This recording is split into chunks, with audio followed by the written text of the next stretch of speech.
This is Gene Keys, Skyserve, Texas News. An Azle officer fatally kills an armed man. NBCDFW.com contributed to this report. According to a press release by the Azle Police Department, an officer responded Sunday night to a report of a man that was firing a gun in a local neighborhood around 8:30 p.m. Police said when the officer arrived, he found a man armed with a handgun. Police stated that the officer ordered the man to drop the weapon, with the individual instead advancing towards the officer and pointed the weapon at him. The officer immediately fired his handgun, hitting the man several times in the torso.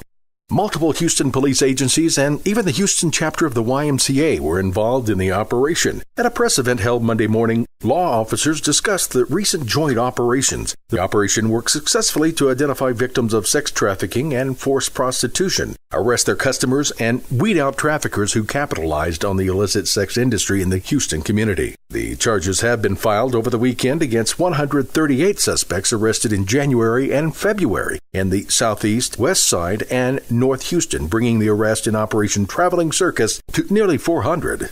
Fort Worth-based carrier American Airlines Pilots say the airline has become an embarrassment. DallasMorningNews.com contributed to this report. In a letter sent to American Chief Executive Doug Parker over the weekend, the pilots union outlined several issues such as crew scheduling and payroll problems that are contributing to poor labor relations. The Allied Pilots Association, which backed the airline's latest merger of U.S. Airways and American Airlines, said American is putting out a product that is inferior to Delta Airlines. The letter from the pilots said the new American Airlines product is outright embarrassing, and we're tired of apologizing to our passengers. An American spokesman said the airline is 2 years into a 5-year integration process that includes $3.5 billion in investments in wages and benefits for employees and $3 billion in customer service products.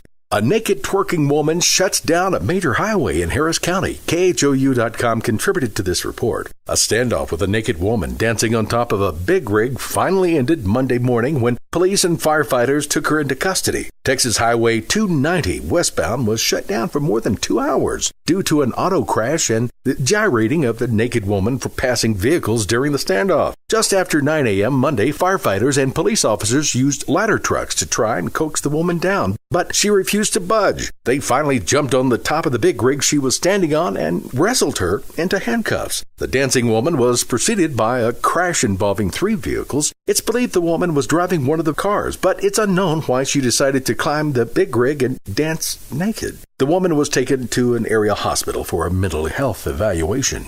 Visit us on YouTube, Facebook, or Twitter at Skyserve News Service. This is Gene Keys, Skyserve Texas News.